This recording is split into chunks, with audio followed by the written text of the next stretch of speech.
Hi, this is Dr. Wala. Today we're going to discuss updates on management of TMJ derangement. We'll review the topic briefly before heading to the updates. Internal derangement is a subclassification of a group of disorders called temporomandibular disorders.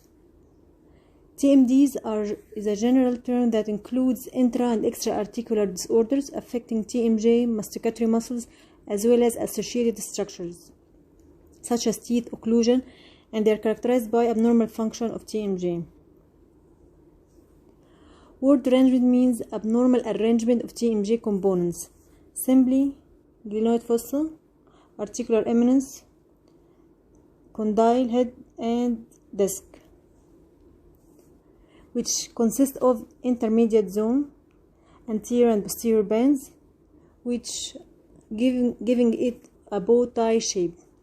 The normal disc position is 12 o'clock position of the posterior band and 10 o'clock position of the intermediate zone. Displacement of disc causes disarrangement and can occur in any direction, but the anterior disc displacement is the most common. Obviously, the function of the disc is to spread the forces fall on the joint during function and also to limit the depths to which the condyle is depressed within the fossa, so preventing friction occur between the articular surfaces and so prevent the degenerative complications. There are two types of disc displacement. Disc displacement with reduction means that the disc is displaced anteriorly to the condyle in closed position and is reduced or returned to engage the condyle during translation or opening, forming click. And disc displacement without reduction, the disc is displaced further anteriorly during closure but doesn't recapture the condyle or reduced on opening, so create an anterior obstacle which is called closed lock. So frequent signs and symptoms of internal derangement are pain from compression of the articular surfaces on the retrodiscal tissues, which are highly innervated, or advanced disease. Joint noise or audible click when the disc returns to engage the condyle in the opening in case of disc displacement with reduction, or limited range of motion or locking when the anterior displaced disc completely obstructs the forward condylar translation in case of disc displacement without reduction, or deviation or deflection on mouth opening, which may also occur. So, what are the causes of TMDs? In fact, the etiology of TMD is multifactorial and complex, and the pathogenesis of the disease still poorly understood. However, the factors that contribute to the TMD's development and progression may include trauma, malocclusion, estrogen influence, bruxism, genetic variations, and even psychological aspects. Whatever the combination of factors contribute to the disease, they all lead to mechanical overload of the joint components, gradual disc displacement, increased friction, which eventually result in development of degenerative changes and osteoarthritis. Diagnosis of disc displacement with reduction or early stage of disc displacement without reduction, where the disease process confined to the disc displacement without affecting the articular surfaces, is achieved mainly by obtaining good history from the patient, clinical examination, and later assisted by MRI, magnetic resonance image. Chief complaint of the patient usually pain localized in the TMJ, which may radiate to the muscles of mastication or the neck, pre-auricular area, and aggravated by chewing or jaw function with clicking and limitation of mouth opening in case of closed lock. Clinical examination and detailed diagnosis will be discussed in detail in an upcoming video.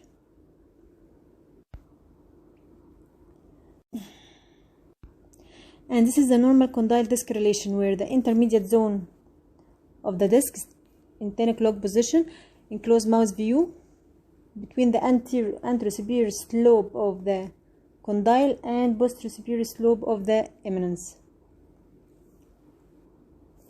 And in the open view, the intermediate zone overlying the center of the condyle. And we report displacement in closed position again and reduction in the open position, where the disc, we check if the disc is reduced to recapture the condyle or not. In anterior disc displacement with reduction, the disc is displaced anterior in the closure position with the posterior band between the articular surfaces, and disc is reduced to cover the condyle in the opening position.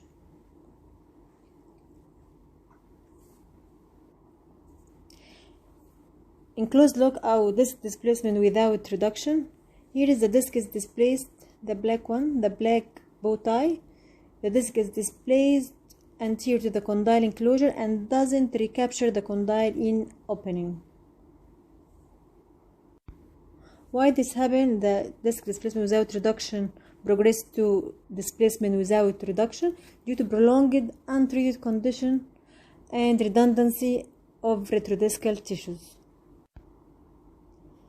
This is a CT, represents a complication of untreated internal derangement where there is osteoarthritic changes including loss of continuity and starting erosion of the condyle and variation in the form later on and osteophyte formation for late stage osteoarthritis. This is an osteophyte.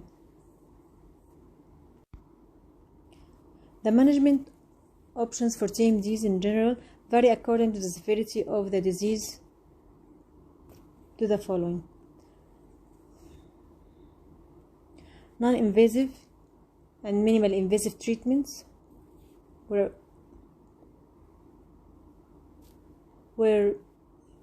they are addressed for patients in early stages of the disease, while more invasive approaches are reserved for advanced or late stage of the disease.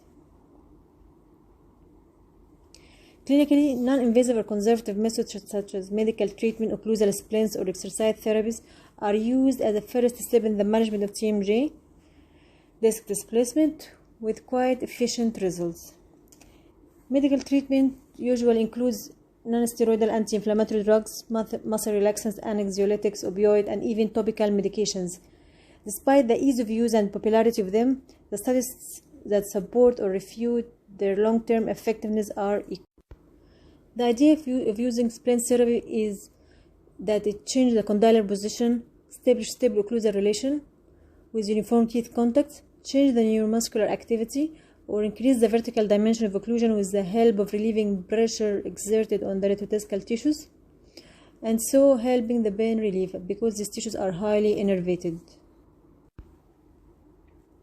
When conservative methods fail to relieve pain or improve the jaw function, intra-articular injections are generally used as a minimal invasive treatment choice. The minimal invasive treatment options also include arthrocentesis, arthroscopy, though these options are quite invasive, especially arthroscopy, but they're still classified as minimally invasive. By intra-articular injections, different medications such as corticosteroids alone or in combination with high molecular weight sodium hyaluronate can be administered directly into the joint, one or the both of compartments of the joint. However, repeated injections may be required depending on the case. In arthrocentesis, usually 2 needles are inserted into the superior TMJ space, followed by irrigation of the space with saline. The objective of arthrocentesis is to wash out the inflammatory mediators responsible for inflammation in the joint. Moreover, joint lavage under high pressures can potentially remove adhesions and hence improve joint mobility.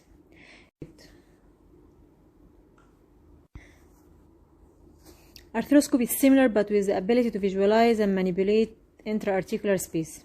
Can now be performed with extremely small diameter endoscopes and permits direct removal and treatment of pathologic intra-articular tissues. With proper patient selection, the success rate of the arthroscopy can be 85 to 90%. Invasive treatments include open joint surgery for either modification of joint components or complete replacement of the entire joint with autogenous or alloplastic prosthesis. Disc repair or repositioning is not favored because of short-lived success of the procedure as reported in literature. Discectomy or complete removal of the disc, on the contrary, is still widely used, and a significant positive long-term effect has been reported on the management of patients with advanced TMD. However, discectomy cannot prevent osteoarthrosis or erosion of the articular surface. So a disc alternative has been described in literature by either synthetic materials such as Teflon, Broplast, or silicone, or autogenous materials such as autogenous dermal grafts, ear cartilage, full thickness skin graft, or pedicle temporalis muscle. Unfortunately, no treatment consistently offers permanent recovery, and many patients require repeated therapy or follow-up surgeries. So the demand increased for development of novel solutions, such as those based on tissue engineering, for example. A search strategy was performed on PubMed to address articles concerned with management of internal derangement in the last 10 years. Here is some of the resultant relevant articles. Pretty much papers utilized PRP or platelet-rich plasma and arthrocentesis, with similar results as regards improvement in pain score, jaw movement, and TMJ sounds. However, animal studies concerned with engineering TMJ components and total joint replacement have been found in literature. So, to sum up and formulate a research idea, the following should be considered. In my opinion, guided from the patient history,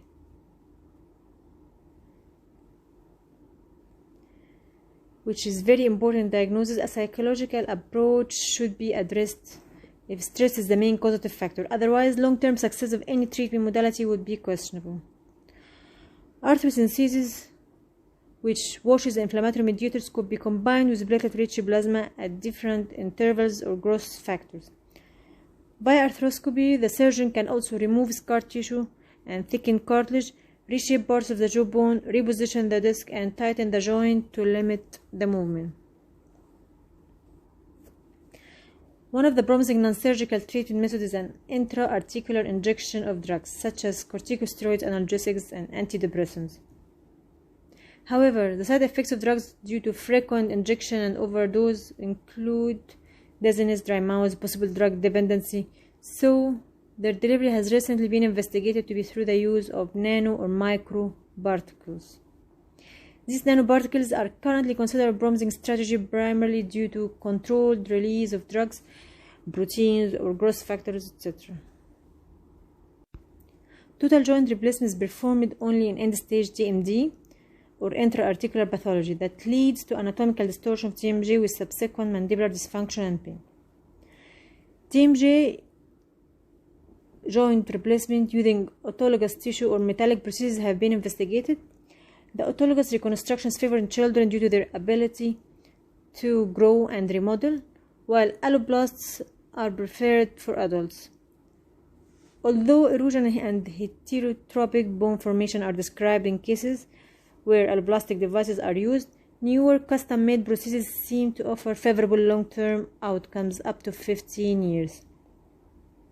Now, computer-aided design and engineering technology for these implants fabrication helped decrease the surgical time, hence the cost to the patient. Moreover, 3D printing utilizes computer-aided design models that are created from high-resolution CT images and prints patient-specific anatomical structures. Different materials such as polymer, ceramics, and metals can be printed and can be conjugated with cells. However, screw loosening, fracture unloading, material hypersensitivity, infection, high cost wear, corrosion are among complications of these implants. On the other hand, tissue engineering aims to provide an alternative to the total joint replacement, or at least combine with it to overcome some implant drawbacks. It simply combines appropriate scaffold and stem cell source with or without growth factor to tailor or engineer the desired tissue. In literature, two approaches investigated: scaffold-based and scaffold-free. In the scaffold-based approaches, scaffolds provide support to render shape and volume of the engineered tissue and allow ease of handling. Different scaffold materials and stem cell sources are currently investigated and open to research. If you need more details or videos about one of the above mentioned topics, write in a comment below. Now I leave you with a summary. If this video helped you develop a research idea or found it beneficial for you, share it with your friends. Thank you.